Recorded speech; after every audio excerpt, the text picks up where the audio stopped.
அகிலத்தின் அன்பான சொந்தங்களுக்கு இனிய வணக்கம். மேனிமர் காலனியினூடாக சந்தித்திருக்கின்றோம். ஈரானின் அதியுச்ச பாதுகாப்பு கவுன்சில் தலைவர் அலி லாரிஜானியின் உடைய இறுதி நிகழ்வில் லட்சக்கணக்கான ஈரான் மக்கள் கண்ணீரோடு கலந்து கொண்டு ஈரான் மக்களினுடைய நலனுக்காகவும் ஈரான் இஸ்லாமிய குடியரசின் வளர்ச்சிக்காகவும் தன்னுடைய வாழ்நாளை அர்ப்பணித்த தலைவருக்கு இறுதி மரியாதை செலுத்துவதற்காக கண்ணீரோடு டெஹ்ரானில் கூடியிருக்கின்றார்கள். ஒருபுறம் இஸ்ரேல் அமெரிக்காவினுடைய மிக கொடூரமான வான்வழி தாக்குதல்கள் முழுமையான நகரங்களிலும் நடைபெற்று கொண்டிருந்தாலும் மக்கள் மிகப்பெரிய அளவில் ஒன்று கூடியிருக்கின்றார்கள். அடுத்து இதுவரை பயன்படுத்தாத ஆயுதங்களை தாம் களமிறக்கி இருப்பதாக ஈரான் தெரிவித்துள்ளார்கள்.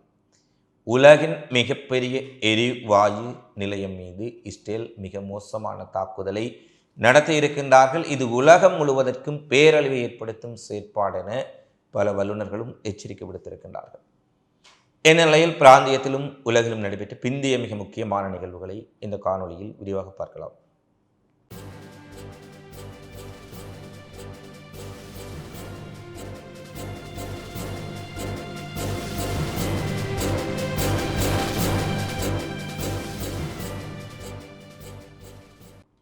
ஈரானினுடைய அதியுச்ச பாதுகாப்பு கவுன்சிலினுடைய தலைவர் அலி லாரிஜானி மற்றும் பார்ஸ் படைவீரனுடைய தளபதியினுடைய சொலைமானியினுடைய ஜனாசா நல்லடக்க நிகழ்வு இன்றைய தினம் இடம்பெற்ற போது லட்சக்கணக்கான மக்கள் ஒன்று கூடி தைரியம், கடமை, வீரத்தன்மை ஈரானியர்களுக்கு கற்றுக் கொடுத்தவர். ஒரு தலை சிறந்த மேதை மட்டுமல்ல, தன்னுடைய வாழ்நாளை முழுமையாக ஈரானிய மக்களுக்காக அர்ப்பணித்த ஒரு மிகப்பெரிய அறிவுஜீவி, ஒரு புத்திஜீவி என்று சொல்லி மக்கள் அவர் குறித்து பேசிய காட்சிகளையும் பார்க்கக்கூடியதாக இருக்கின்றது. இராணுவ விடயங்களை மட்டுமல்ல, அரசியல், ராஜதந்திர, வெளிவிவகார விடயங்களை கையாள்வதில் கூட ஒரு கைதேர்ந்த நிபுணர் என்று ஈரானிய பத்திரிகைகள் அவருக்கு புகழாரம் சூட்டியிருக்கின்றார்கள்.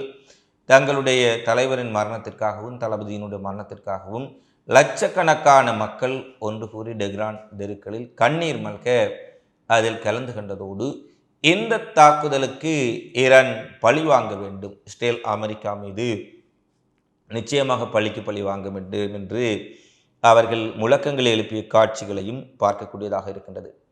இந்த சூழ்நிலையில் தான் ஈரானில் தலைவர்கள் படுகொலை செய்யப்பட்டால் மக்கள் ஆட்சிக்கு எதிராக கிளர்ந்தெழுவார்கள், அதை பயன்படுத்தி ஒரு ஆட்சி மாற்றத்தை ஏற்படுத்தலாம் என்று இஸ்ரேலும் அமெரிக்காவும் கூறி வரும் சூழ்நிலையில் ஒவ்வொரு தலைவர்களும் படுகொலை செய்யப்படும் போது அதற்குடைய ஆதரவை காட்டுவதற்காக அங்கிருக்கும் மக்கள் மிகப்பெரிய அளவில் ஒன்று கூடி வருவதும் இங்கே குறிப்பிடத்தக்க விடயமாக இருக்கின்றது. அலி லாரி கொலை செய்யப்பட்ட பின்னர் ரஷ்யா மிக கடுமையான கண்டனத்தை இந்த விடயம் தொடர்பாக விடுத்திருக்கின்றார்கள். ரஷ்யாவினுடைய பிரதி வெளிவிவகாரத்துறை அமைச்சர் இஸ்ரேல் அமெரிக்கா மீண்டும் மீண்டும் தவறான பாதையில் செல்வதாகவும் பேச்சுவார்த்தைக்கு மிக முக்கியமாக தலைமை தாங்கக்கூடிய அல்லது ஒரு ராஜதந்திர ரீதியில் ஈரானுடன் பேச்சுவார்த்தை நடத்துவதற்குரிய முகமாக இருந்த லாரிஜானி கொல்லப்பட்டிருப்பதன் ஊடாக இவர்கள் இந்த பிரச்சனையை ராஜதந்திர ரீதியாக பேச்சுவார்த்தை மூலமாக சமாதானம் மூலமாக தீர்க்கக்கூடிய அத்தனை கதவுகளையும் அடைத்திருக்கின்றார்கள். இந்த விடயம் மத்திய கிழக்கு முழுவதையும் பற்றி செய்ய போகின்றது. இது ஒரு முழுமையான படுகொலை, இது ஒரு திட்டமிட்ட படுகொலை. இதை ரஷ்யா மிகவும் வன்மையாக கண்டிப்பதுடன் கட்டுப்பாட்டை மீறி செல்லக்கூடிய அபாயகரமான பதற்ற அதிகரிப்பு இதனால் ஏற்படுத்தப் போவதாக ரஷ்யா எச்சரிக்கை விடுத்திருக்கின்றார்கள். அது மட்டுமல்ல, இந்த போரை மேலும் தீவிரமடைய செய்வதற்கு அல்லது கொதிநிலை ஏற்படுத்தத்தக்க வகையில் இஸ்ரேலினுடைய தாக்குதல்கள் இருப்பதால் இஸ்ரேலும் அமெரிக்காவும் உடனடியாக போரை நிறுத்திவிட்டு ஈரானிலிருந்து வெளியேற வேண்டும் என்று இதுவரை இல்லாத அளவுக்கு ஒரு கடுமையான நிலைப்பாட்டை ரஷ்யா முறை அறிவித்திருக்கின்றமை குறிப்பிடத்தக்கது. ஏற்கனவே ரஷ்யா அமெரிக்காவின் உடைய தளங்கள், ஏவுகணை தளங்கள், ட்ரேடர் நிலையங்கள், அமெரிக்காவினுடைய விமானங்கள் இருக்கக்கூடிய பகுதிகளை மிக துல்லியமாக ஈரானுக்கு சொல்லி வருவதாக வால் ஸ்ட்ரீட் ஜேர்னல் என்று மதியம் ஒரு செய்தி பகிர்வை பகிர்ந்திருந்தார்கள். தற்போது லாரிஜானியினுடைய கொலை குறித்து மிக கடுமையான ஒரு எச்சரிக்கையை தற்போது ரஷ்யா விடுத்துள்ளமையும் குறிப்பிடத்தக்கது. அடுத்து, அமெரிக்கா இஸ்ரேலுக்கு எதிரான போரில் இதுவரை பயன்படுத்தாத புதிய ஆயுதங்களை நாங்கள் களமிறக்கி இருப்பதாக ஈரான் புரட்சிகர காவலர் படையினுடைய செய்தி தொடர்பாளர் அமீர் அகர்மியா அவர்கள் தெரிவித்திருக்கின்றார்.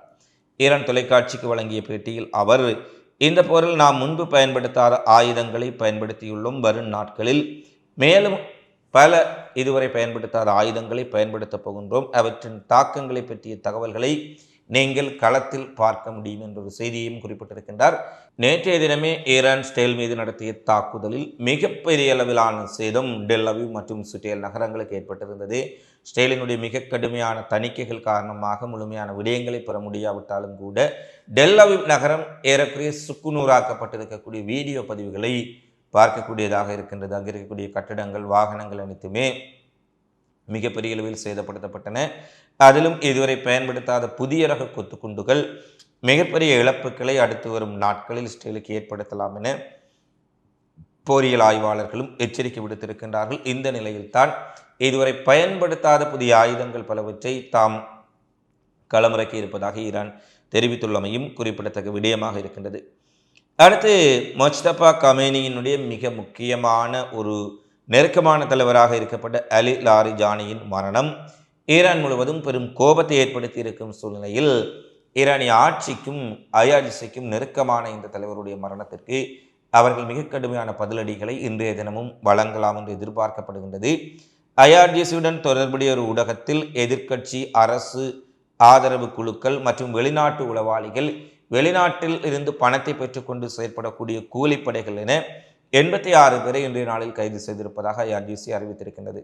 அதாவது அல் லாரிஜானியினுடைய மரணத்தின் பின்பு காட்டி கொடுத்தவர்கள், வெளிநாட்டில் இருந்து பணத்தை கொடுத்துவிட்டு மக்களை ஈரான் அரசுக்காக திசை திருப்பவர்கள், வெளிநாட்டில் இருந்து வரக்கூடிய பணத்திற்காக வேலை செய்யக்கூடிய கூலிப்படைகளை ஒருங்கிணைக்கக்கூடியவர்கள் என 86 உளவாளிகளை தாங்கள் கைது செய்திருக்கின்றோம். அதில் 16 பேர் அமெரிக்காவுக்கு வேலை செய்ததாகவும் ஏனையவர்கள் இஸ்ரேலினுடைய மொசாட்டுக்கு பணிபுரிந்துள்ளமை தெரிய வந்திருப்பதாக அவர்கள் குறிப்பிட்டிருக்கின்றார்கள். எனவே ஈரானும் உளவாளிகளை கைது செய்து கொண்டே இருக்கின்றார்கள்.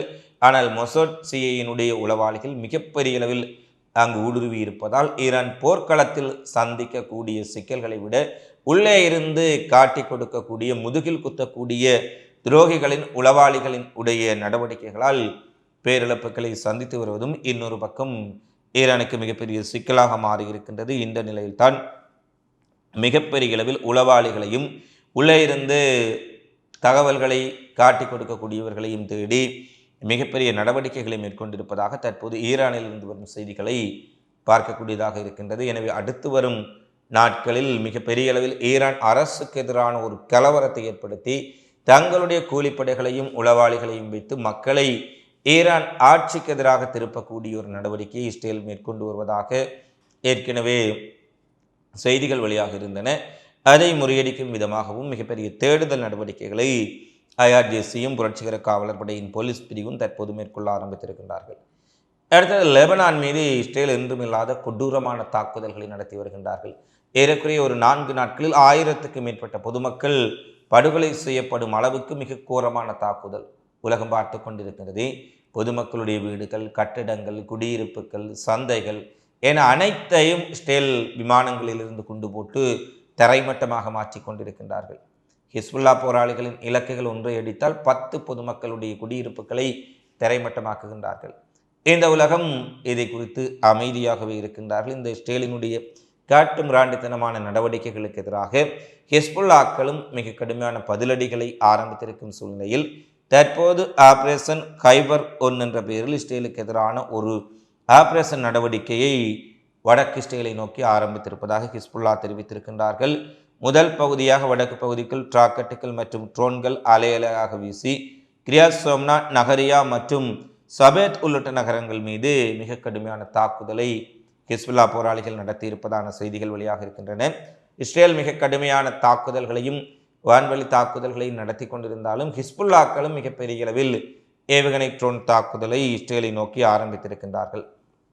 இந்நிலையில் தெற்கு லெபனானில் ஹிஸ்புல்லாவின் கோட்டைகளை குறிவைத்து இஸ்ரேல் இராணுவம் நடத்திய தரைவழி தாக்குதலில் உள்ளே சென்ற இஸ்ரேலிய இராணுவத்தினரை சுற்றி வளைத்து தாம் தாக்கியதில் அவர்களுடைய 3 மெர்காவா டேங்கிகள் அளிக்கப்பட்டதுடன் 30 இஸ்ரேல் துருப்புக்கள் கொல்லப்பட்டிருக்கின்றார்கள் என்ற செய்தியை ஹிஸ்புல்லா என்று வெளியிட்டிருக்கின்றார்கள். அதாவது லெபனானுக்குள் பெக்கா பள்ளத்தாக்கு அருகே ஹிஸ்புல்லா போராளிகளை நோக்கி வந்த இஸ்ரேலிய இராணுவத்தை சுற்றி வளைத்து ஒரு பட்டாலியனை முற்றாக தாங்கள் காலி செய்திருக்கின்றோம் என்ற செய்தியை ஹிஸ்புல்லாக்கள் விடுத்திருக்கின்றார்கள். அதேபோல ஹிஸ்புல்லாவின் மிக முக்கியமான 2 தளபதிகளை தாங்கள் வான்வழி தாக்குதல் மூலம் படுகொலை செய்திருப்பதான செய்திகளை இஸ்ரேலும் வெளியிட்டிருக்கின்றார்கள். எனவே இந்த பதற்றங்கள் இராணுவ ரீதியில் மிக முக்கியமான தாக்குதல்கள் 2 தரப்பிலும் இடம்பெற்று கொண்டிருக்க இதுவரை இல்லாத ஒரு கேவலமான செயலை இஸ்ரேல் செய்திருக்கின்றார்கள். அதாவது ஈரானின் தெற்கே இருக்கக்கூடிய அசுலுபே எரிவாயு நிலையங்கள் மீது மிகப்பெரிய ஒரு வான்வழி தாக்குதலை நடத்தி இருக்கின்றார்கள். உலகிலேயே மிகப்பெரிய இயற்கை எரிவாயு வயல்கள் இங்கே அமைந்திருப்பதாக கூறப்படுகின்றது. இந்த எரிவாயு வயல்கள் ஈரான் மற்றும் கத்தாரினுடைய கூட்டு நிறுவனங்கள் இதை நிர்வகிக்கும் சூழ்நிலையில் தற்போது இந்த அசாலுயே எரிவாயு நிலையங்கள் மீதான தாக்குதல் எடுத்து அந்த பகுதிகள் பல கிலோமீட்டர் அளவுக்கு ஏறக்குறைய 6 முதல் 7 கிலோமீட்டர் வரை பற்றி எறிந்து கொண்டிருப்பதாக செய்திகள் வெளியாக இருக்கின்றன. இது ஈரானின் எண்ணெய் வயல்கள் எரிவாயு வயல்கள் என்பதற்காக உலகம் முழுவதும் இருக்கக்கூடிய மக்கள் பயன்படுத்துவதற்காக உலகம் முழுவதும் இருக்கக்கூடிய இந்த பூமியில் இருக்கக்கூடிய மாந்தர்கள் பயன்படுத்துவதற்காக இயற்கையில் இறைவனால் கொடுக்கப்பட்ட வளங்கள் இவற்றை மனிதன் திட்டமிட்டு அளிக்கின்ற பொழுது ஒரு கட்டத்தில் அத்தனை பேருமே எந்த வளங்களும் கிடைக்காமல் மிகப்பெரிய சிக்கலை மிகப்பெரிய வறுமையை வாழ முடியாத ஒரு நிலையை இந்த யுத்தங்கள் ஏற்படுத்தி விடுமா என்ற ஒரு கவலையை தான் இவற்றையெல்லாம் பார்க்கும் பொழுது அறிய முடிகின்றது. இது ஈரானில் இருக்கக்கூடிய வயலாக இருந்தாலும் இந்த எரிவாயு வயல் உலக மக்களுக்கு அது ஏற்றுமதி செய்யப்பட்டால் வேறு வழிகளில் சென்றால் உலகம் முழுவதும் இருக்கக்கூடிய மக்கள் பயன்படுத்தக்கூடிய ஒரு சொத்துக்களாக இருக்கின்றன. இந்த சொத்துக்களை அழித்து உலக மக்களின் வளங்களை நிர்மூலமாக்கி சூழலை மாசுபடுத்தி வளிமண்டலத்தின் காற்றை நஞ்சாக்கி கந்தக புகைகளையும் அமிலமலையையும் ஏற்படுத்தக்கூடிய இந்த இஸ்ரேலின் காட்டு முராண்டித்தனமான தாக்குதல் ஈரானுக்கு எதிரானது மட்டுமல்ல, ஒட்டுமொத்த மனித குலத்திற்கு எதிரான ஒரு விடயமாகத்தான் இவற்றை பார்க்கக்கூடியதாக இருக்கின்றது. ஏற்கனவே டெஹ்ரானில் இருக்கக்கூடிய எண்ணெய் வயல்கள் மீது தாக்குதல் நடத்தி மிகப்பெரிய சேதத்தை ஏற்படுத்திய சூழ்நிலையில் தற்போது எரிவாயு நிலையங்களையும் குறிவைத்து இஸ்ரேல் அமெரிக்கா தாக்குதலை நடத்தி இருக்கின்றார்கள். எனவே ஈரான் அதற்கு பதிலடியாக எரிசக்தி நிலையங்களை நாங்கள் குறிவைக்க விரும்பவில்லை, ஆனால் எங்களுடைய எரிசக்தி நிலையங்கள் மீது எதிரிகள் வலிந்த தாக்குதலை நடத்தி இருப்பதால் அமெரிக்காவுடன் தொடர்புடைய அனைத்து எரிசக்தி உட்கட்டமைப்புகளும் அடுத்து வரும் நாட்களில் தாக்கப் போவதாக ஒரு எச்சரிக்கையை விடுத்திருக்கின்றார்கள். அது மட்டுமல்ல, அமெரிக்கா மற்றும் அரபுலக நாடுகளில் அமைந்திருக்கக்கூடிய அமெரிக்க அரபுலக நாடுகளின் கூட்டு எண்ணெய் நிறுவனங்களுக்கு அருகாமையில் இருப்பவர்கள் அந்த பிரதேசங்களை விட்டு விலகி இருக்குமாறும் ஒரு மிக முக்கியமான அறிவிப்பு ஈரானால் விடுக்கப்பட்டிருக்கின்றது. உலகின் மிக முக்கியமான உலகில் மிகப்பெரிய எரிவாயு நிலையம் தாக்கப்பட்டிருப்பது உலக சந்தைகளில் அடுத்து வரும் நாட்களில் எதிரொலிக்கலாம் என்பது பொருளாதார நிபுணர்களினுடைய மிகப்பெரிய கவலையாக இருக்கின்றது. இந்த ஆலை ஈரானினுடைய ஏற்றுமதியில் 40% எரிவாயுவை கையாளக்கூடிய ஒரு இடமாக பார்க்கப்படுகின்றது. எனவே எரிவாயு வயல்கள் போட்டி போட்டுக்கொண்டு மாறி மாறி தாக்குதல் நடத்தினால் ஒட்டுமொத்தமாக உலகத்திற்கே எரிவாயுவை பெற முடியாத ஒரு சூழ்நிலையை கூட இவர்கள் ஏற்படுத்தி விடுவார்கள் என்பதுதான் கவலை தரும் செய்தியாக இருக்கின்றது. அஜர்பைஜானிலிருந்து 2ஆம் கட்ட ஈரானுக்கான மனிதாபிமான உதவிகள் சென்றிருக்கின்றன. 82 டன் மனிதாபிமான உதவிகளை அஜர்பையான் ஈரானுக்கு அனுப்பிவிடுவதாக தெரிவித்திருக்கின்றார்கள். அவை ஈரானை சென்றடைந்திருக்கின்றன. இந்தியாவிலிருந்தும் இன்று முதல் தடவையாக பெருமளவிலான மருத்துவ பொருட்கள் டெஹ்ரானில் இருக்கக்கூடிய ஈரான் செஞ்சிலுவை சங்கத்திற்கு அனுப்பி வைக்கப்பட்டு அது நேரடியாக டெஹ்ரானை சென்றடைந்திருக்கின்றது. அங்கு இஸ்ரேல் அமெரிக்க தாக்குதலில் ஆயிரக்கணக்கான மக்கள் படுகொலை செய்யப்பட்டுள்ள சூழ்நிலையில் 5000க்கும் மேற்பட்டவர்கள் காயப்படுத்தப்பட்ட சூழ்நிலையில் களத்தில் நின்று போர் முனைகளில் இருந்தே மிகப்பெரிய அளவில் செஞ்சிலுவை சங்கம் அந்த மக்களுக்காக பணியாற்றி கொண்டிருக்கின்றார்கள். அவர்களுக்காக தாங்கள் மிக பெரிய அளவில் மருத்துவ உதவி பொருட்களை அனுப்பி வைத்திருப்பதாக இந்திய வெளிவிவகார அமைச்சகம் 2 தினங்களுக்கு முன்பு அறிவித்த சூழ்நிலையில் தற்போது அது ஈரானை சென்றடைந்துள்ளமையும் குறிப்பிடத்தக்கது. இவை தற்போது வரை வெளியான மிக முக்கியமான செய்திகளாக பதிவாக இருக்கின்றன. இந்த காணொளி பதிவு தொடர்பான உங்களது மதிப்பான கருத்துக்களை தவறாமல் கமெண்ட்ஸில் பதிவிடுங்கள். மீண்டும் அடுத்த காணொளியில் சந்திப்போம். நன்றி, வணக்கம்.